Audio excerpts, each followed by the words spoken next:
Welcome to Leadership from the Cross with Pastor Scott Thom. This broadcast is devoted to taking your ministry and life to the next level. No matter what the level you are at, let us help advance your leadership skills. Leadership from the Cross is a ministry of Cross Christian Fellowship in Albuquerque, New Mexico. And now, Pastor Scott Thom. I'm sometimes asked, what's the secret to ministry, or what's the secret to leadership? There's no great secret to it, but there's something that's common to all good leaders. And Peter knew this. In 2 Peter 1:1-3, he says this, Simon Peter, a bondservant of the apostle of Jesus Christ, to those who have obtained like precious faith with us by the righteousness of our God and Savior Jesus Christ. Grace and peace be multiplied to you in the knowledge of God and of Jesus our Lord, as his divine power has given to us all things that pertain to life and godliness, through the knowledge of him who called us by glory and virtue. So he's given us everything we need for life and practice, everything we need to experience God, to have success in life, in school, in work, in family, in marriage. But he's done it through calling us by his glory, by his power that he's working in us. The second part is ours, though, that we need to cooperate with him, and that's by virtue, or having virtue, or character, having integrity. And really, that's the only way you can live life to its fullest, and it's the only way you can have true leadership that's going to last, leadership that's going to impact, whether you're a parent or a coach or law enforcement. This is something that every ministry has to have and has to focus on. Character. Well, what is character? Peter continues on in 1:4. He says, by which we have been given to us exceeding great and precious promises, that through these we may be partakers of the divine nature, having escaped the corruption that is in the world through lust. What is character? It's God's divine nature. Character is defined by God, who he is. The more we become like God, the more character we have. And it's the only thing that you can measure true character by. See, the world keeps having this idea of character, and it's ephemeral, it's a moving target, it's not something they can really put their hand on, or, that it's tangible for them, so they come up with things like, it's just treating people right. It's letting people live and let live. But what does that mean? And what's the boundaries of that? Live and let live? Does that mean as long as they don't hurt you, it's okay for them to hurt others? But if it's not okay to hurt others, then at what point is it wrong? Like, for example, what if they are rebuking somebody or correcting somebody? An officer pulls people over, that's unnerving, right? And so you begin to feel like, hey, I'm being treated poorly when they're just doing their job. Should we say that, wow, they're not being righteous, they're not having character because they're making people feel uncomfortable? See, there's no way in the world to set goals or have measurables on character without God. You truly cannot live a moral life without God. You can live to morals, but you have no reason for it. And it's something that is easily compromised because, hey, you can just go with the flow. There's no reason to truly be righteous or to be kind or to be loving or to be truthful. Peter continues here in verses 5 and 7 in chapter 1. He says, but also for this very reason, giving diligence, add to your faith virtue, to virtue knowledge, to knowledge self-control, and to self-control perseverance, to perseverance godliness, to godliness brotherly kindness, and to brotherly kindness love. It says, for this reason, because God is working in you, because we become partakers of the divine nature, because God has adopted us into his family, then for this very reason, we need to add virtue or character. And he says, add all diligence, giving it all diligence, which means giving it all zeal or heartfelt effort into it, giving industry towards it, to add to our character, something we should constantly be working towards and working on, that we might become more and more like Christ. This is something that we learned from the very early, time on, that we're trying to teach our kids this. And from very beginning, even terrible parents will still teach their kids to try to be pleasant, try not to say bad things, try to say thank you, try not to push, try to share. These are all character issues, aren't they? And so from early on, we're trying to teach our kids that very thing. Character. What's your true character? It's really your true nature, right? We have an ideal. An ideal is what we wish we were. You're never going to quite measure up to your ideal, but you're always trying to shoot for it. Your reputation is what people say you are. So your reputation is the perception that people have of you, but they can't get into your mind. They don't see your heart completely, right? So they don't know. And you should have a good reputation, right?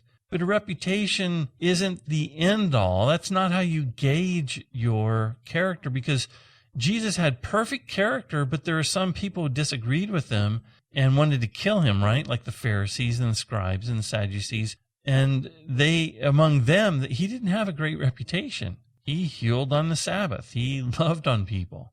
Your character is what you really are compared to Jesus Christ. That's what our character is. That's our measurable. That's what we go by. Or what character is not is tolerating everything.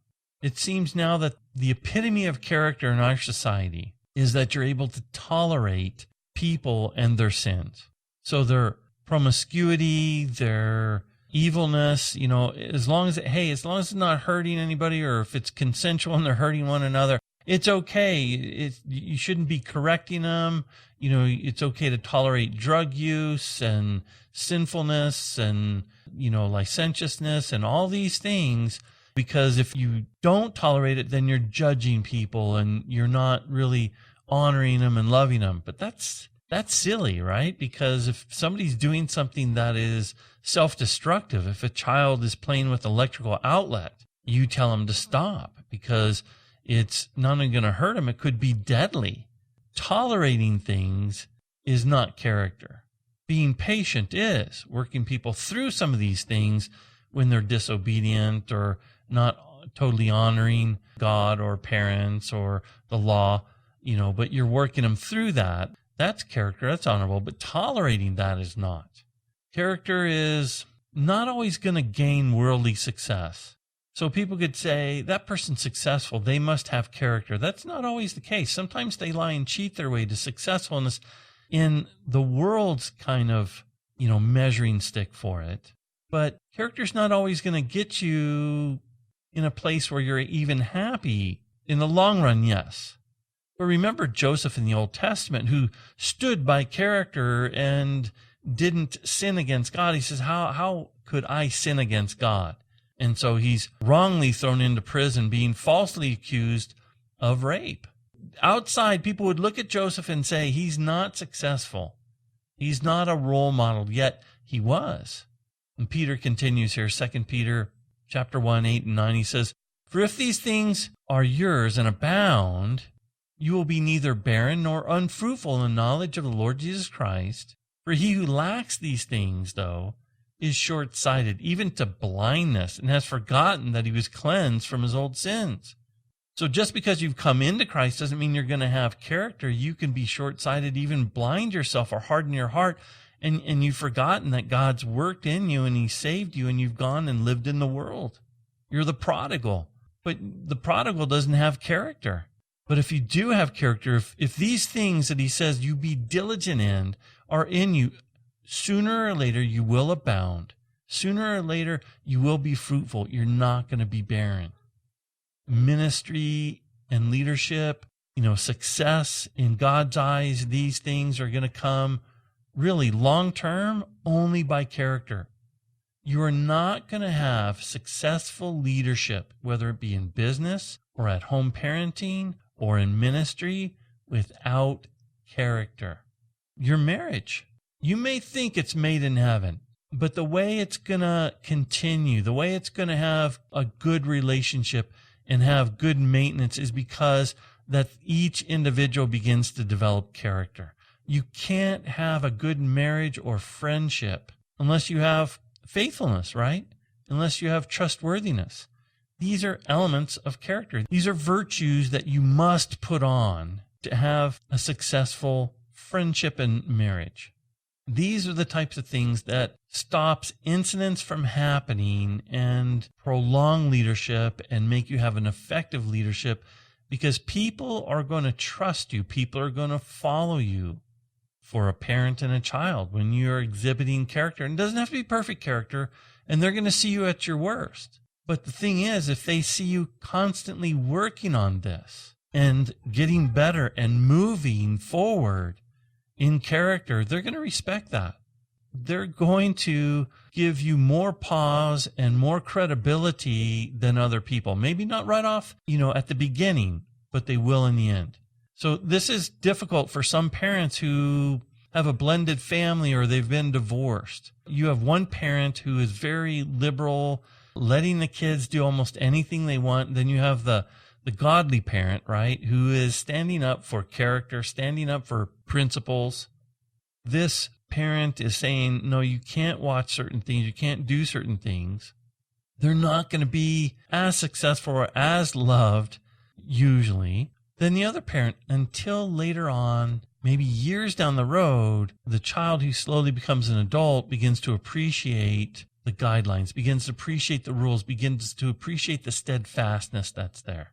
This is one of the things that attracted me to my wife, is character. When she first came along and I asked her out and I saw this girl and oh man, I got to ask this girl out. And I asked her out and she turned me down. Now, you might be thinking, she saw your character, and she turned you down, or you just thought, I have this character, I'm tenacious, I'm not going to give up. That's not the reason why this attracted me to her.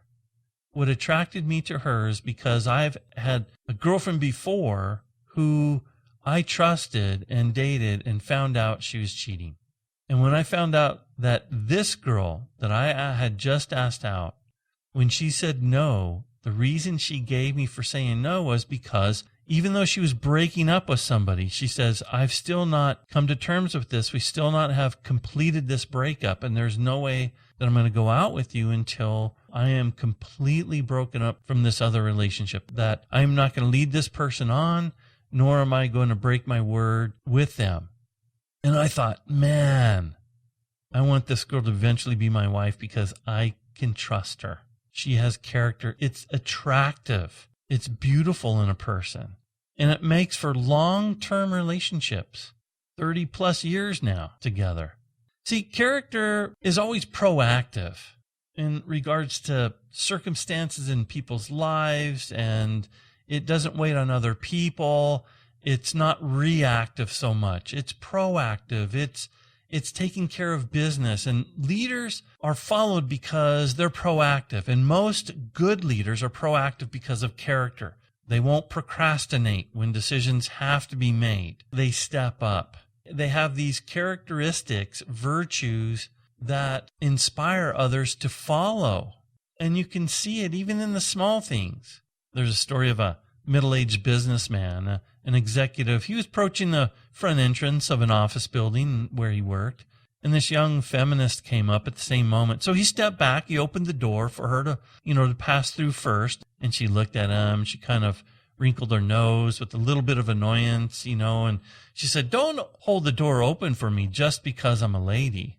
And to her surprise, he looked right back at her and replied, "I'm not. I'm holding it open because I'm a gentleman." See, that's character. Character is proactive. Character goes forward. Character loves. Character goes beyond the circumstances that are around there and is always acting on the nature of the character, not just reacting on circumstances.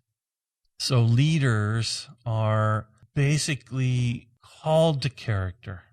Leadership is about character.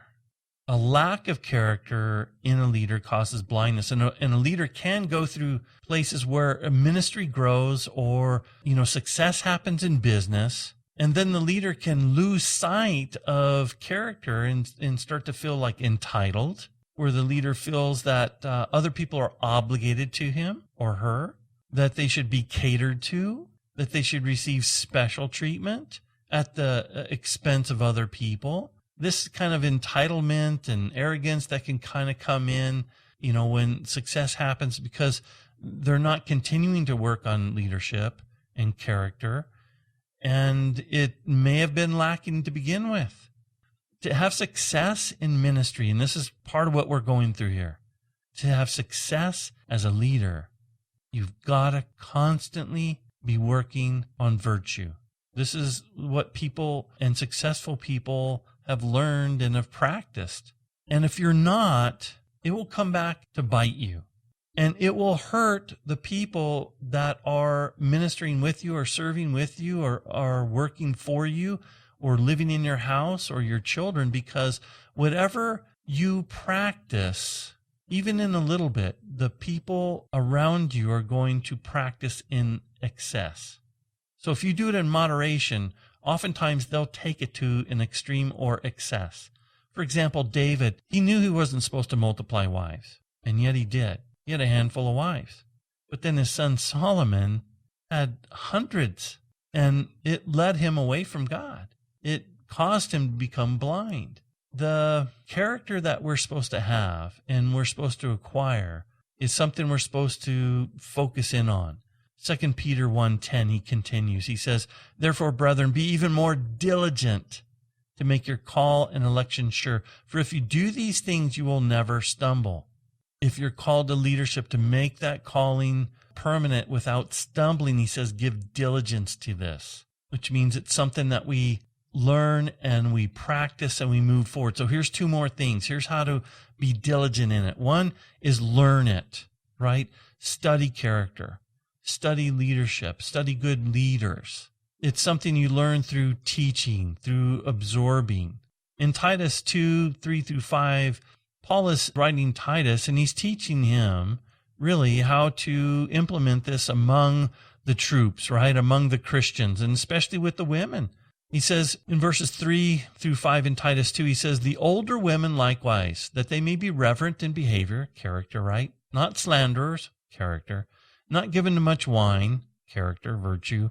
"Teachers of good things, that they admonish the young women to love their husbands," how to walk in character with their husbands, "to love their children, to be discreet, chaste, homemakers, good, obedient to their husbands, that the word of God may not be blasphemed."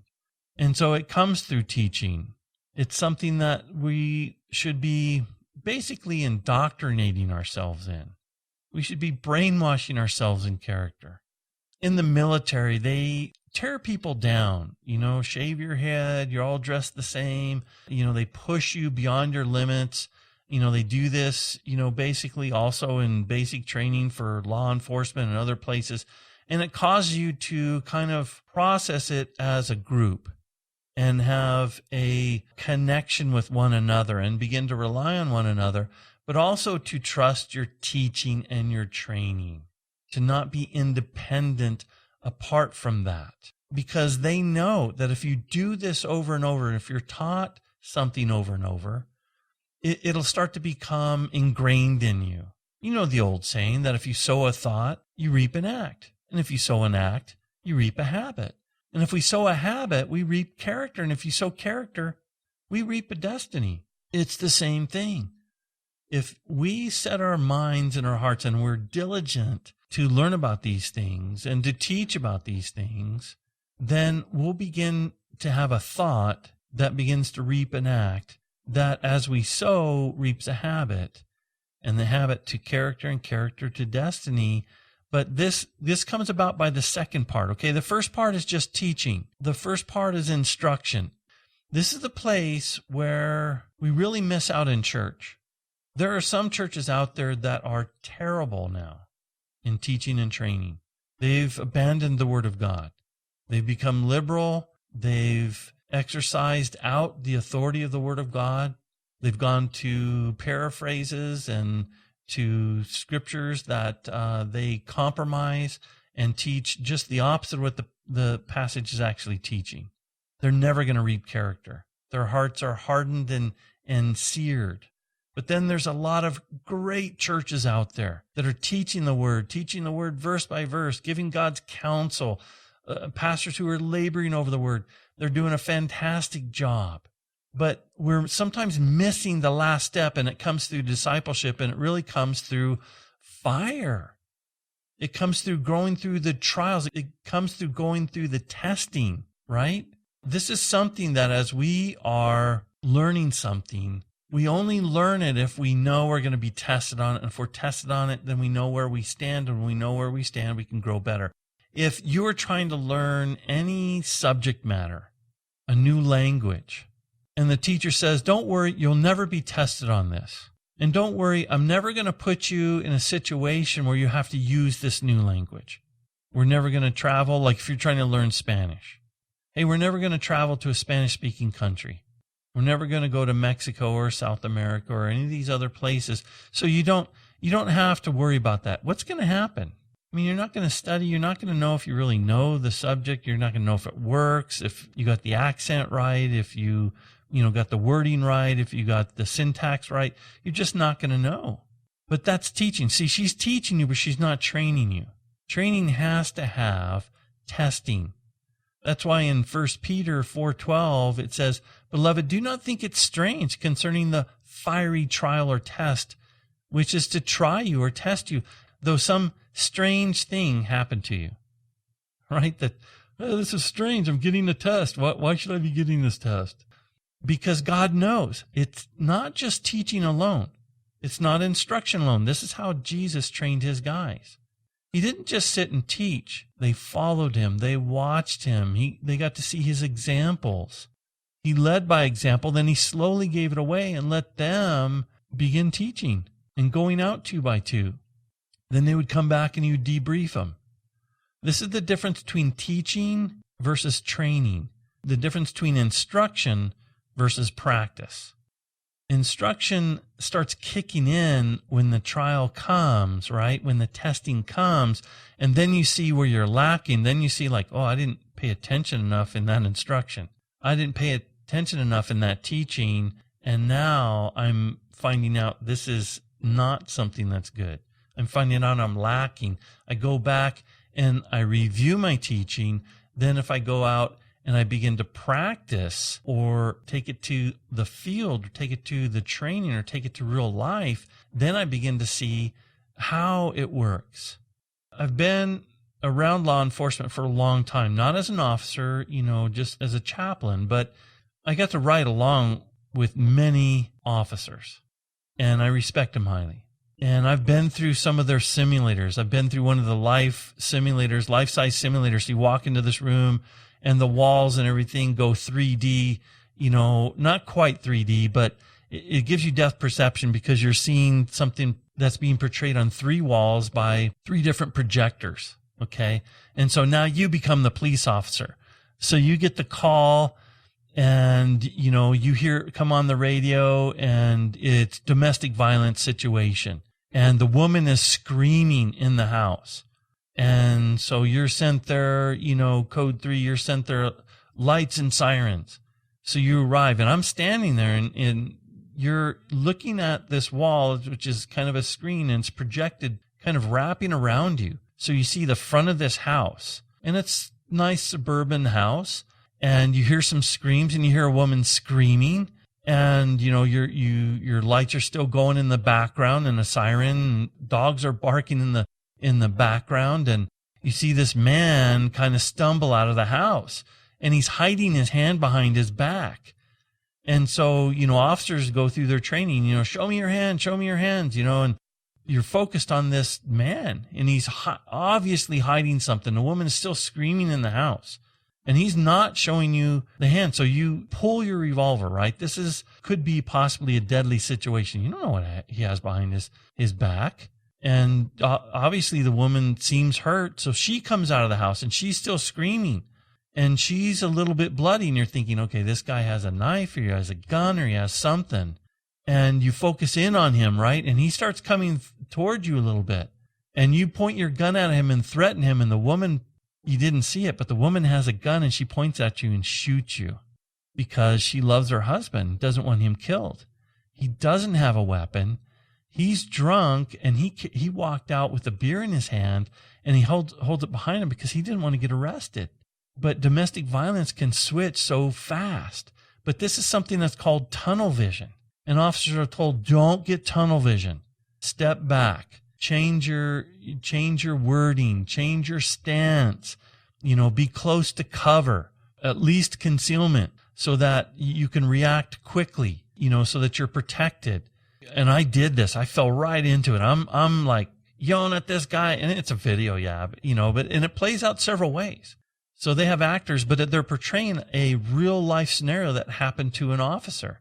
I'm tunnel vision right on this guy, and I get shot by the wife. Why? Because I raised my revolver towards, not revolver, but revolvers back in the old West days. Here's raising my automatic towards this man. I think I'm protecting this woman and the rest of the people who are gathering around us. And all he is a little bit drunk and embarrassed because of his bottle that he has there, his beer. This is the same thing, though, that officers are then trained to do this. And then you go back to the room and you talk about it. Then you learn, oh my gosh, I've got to snap out of this. And when I'm out in the real world, I can't allow this to happen. I can't have tunnel vision. And their training begins to kick in. Same thing for us. We hear, and then we've got to go do. Then we go back and say, this fiery trial hit me. I've got to learn because I've got some bumps and bruises, and I failed a little bit. I had some success. And then I go back and I get the fiery trial again. I come back with better and better training, but that training should be in character, right? We build our life around character. And if you're doing that, building your life around character, and you're taking your teaching to training, your instruction to practice, then you're going to have tremendous results. Your leadership will blossom people. You will go forward. You'll have effectiveness with your kids. You'll have effectiveness in ministry. You may go through difficult times, and it may take time, but the Lord promises that we will have results, because what you're sowing, you're going to reap. You have great rewards. One of the things is your leadership will last, whether it be in business or in ministry or parenting. It'll last through the difficult times if you're pursuing character. If you're not, finances go, business partners leave, churches will split, right? But if you have character and you're teaching character and you're also training and equipping people with character, ministry and leadership will develop long-lasting effects. And your ministry, your leadership, your parenting will be meaningful. It'll be satisfying. Look, you'll be satisfied. The grass on the other side won't look so green. You'll just realize that has to be mowed too.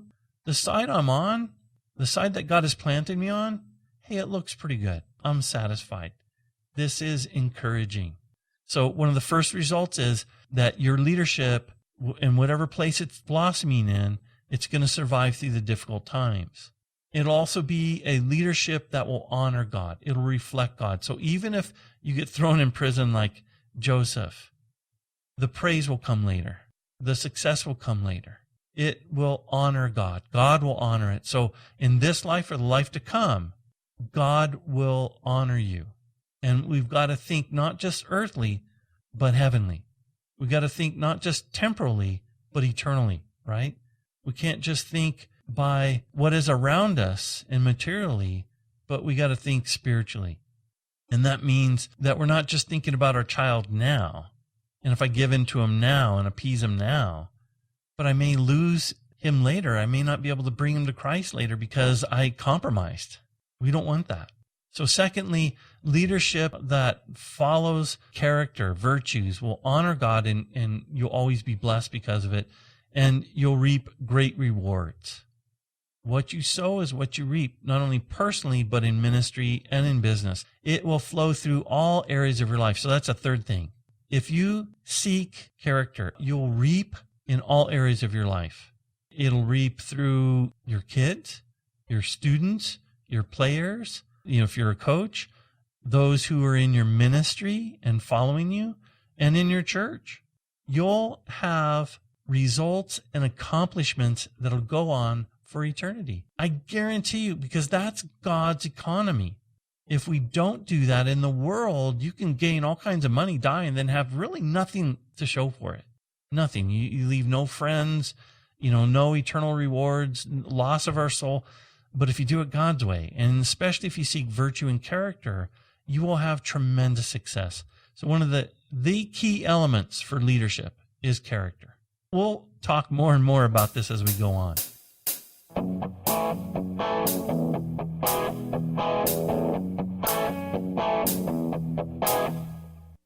Hey, I want to take a second to talk to you about getting our book list. That's free. You can just text and get a 6-page book list from us. This book list has the books that would help you grow in your walk, grow in your character, grow in your ministry, and anything from commentaries to Bible dictionaries to history to theology.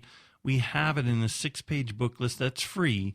And to get that, send a text to 33444 and put book list as the one word, put book list in the comment section and send it to us.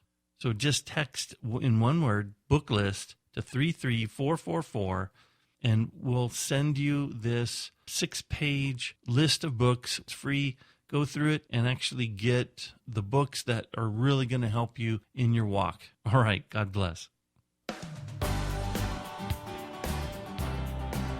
You have been listening to Leadership from the Cross with Pastor Scott Thom of Cross Christian Fellowship in Albuquerque, New Mexico. Check out Pastor Scott's ministry training school and his other radio show, No Other Doctrine, by visiting our website at crossfellowship.org. That's crossfellowship.org. Also, you can visit our Facebook page at Facebook.com/Leadership from the Cross.